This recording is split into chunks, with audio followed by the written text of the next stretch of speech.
एक समय की बात है। कुलधारा नामक एक गांव था। उस गांव के पास में ही एक जंगल था। वह जंगल श्रापित था। एक चुड़ैल के साय से उस जंगल में जाने से लोग थरथराते थे। इस गांव में एक परिवार रहता था। उस परिवार में उनकी दादी थी, एक लड़का था और उनके पापा थे। उनकी माँ गुजर चली थी। एक दिन क्या हुआ कि राहुल की दादी उसको कहानी सुना रही थी उस श्रापित जंगल के बारे में। राहुल की दादी कहती है कि बेटा उस तरफ कभी मत जाना, क्योंकि वह जंगल एक चुड़ैल के साया से श्रापित है।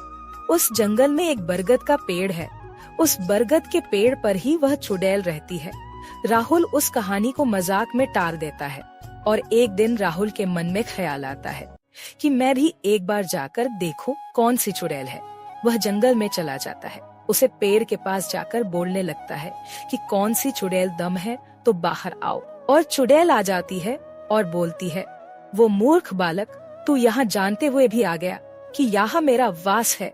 तूने क्या गांव वालों से सुना नहीं कि मैं यहाँ रहती हूँ?